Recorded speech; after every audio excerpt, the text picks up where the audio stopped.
In 1951, the United Nations forces were crumbling.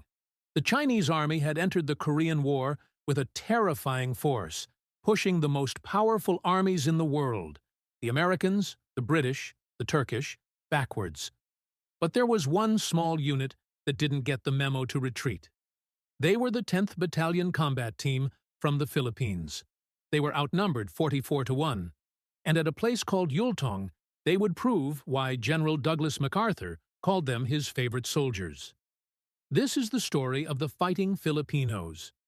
To understand this battle, you have to understand the Philippines in 1950. The country had only been independent for 4 years. They were still rebuilding from the ashes of World War II. Yet, when the United Nations asked for help in Korea, the Philippines was the first Asian nation to answer the call. They sent their best, the 10th BCT. These weren't fresh recruits. Many of these men were veterans who had fought the Japanese in the jungles just a few years earlier. They were battle-hardened, but nothing could prepare them for what was coming in the spring of 1951. The Chinese army didn't fight like Western armies. They used a tactic known as the human wave. They didn't rely on superior technology. They relied on overwhelming numbers. They would attack at night, blowing bugles and banging gongs to terrify the enemy, then flood the battlefield with thousands of soldiers, willing to die just to overrun a position. It was psychological warfare. And on the night of April 22nd, during the Great Spring Offensive, that wave crashed directly into the Filipino line. The attack began at nearly midnight. To the left of the Filipinos, the Turkish brigade was overrun. To the right, the U.S. and Puerto Rican regiments were forced to withdraw. The Filipinos were suddenly alone, a small island in a Red Sea of 40,000 enemy troops.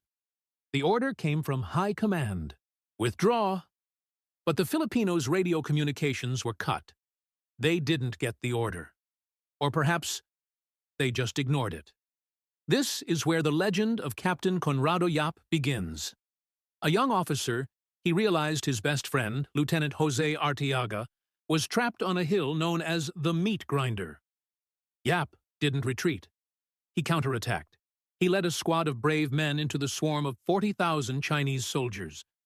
They fought hand to hand, bayonets against bayonets. It was brutal. Yap managed to reach Arteaga's position, but it was too late. His friend was dead. In a moment of pure defiance, Captain Yap refused to leave his friend's body behind. He laid down suppressive fire to let his men recover the dead and wounded. He saved his squad, but a burst of enemy machine gun fire caught him. Captain Conrado Yap died on that hill, earning the Medal of Valor.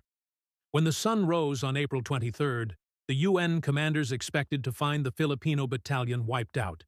Instead, they found them eating breakfast. The numbers were impossible. The 10th BCT had held their ground. They counted over 500 dead enemy soldiers piled in front of their trenches, with thousands more wounded dragged away. The Filipinos had lost only 12 men, including Captain Yap. By holding the line at Yultong, the Filipinos stopped the Chinese from encircling the retreating U.S. 3rd Infantry Division. They saved thousands of American lives that night. It remains one of the greatest defensive stands in military history. A reminder that courage isn't about how many soldiers you have. It's about how much heart they have.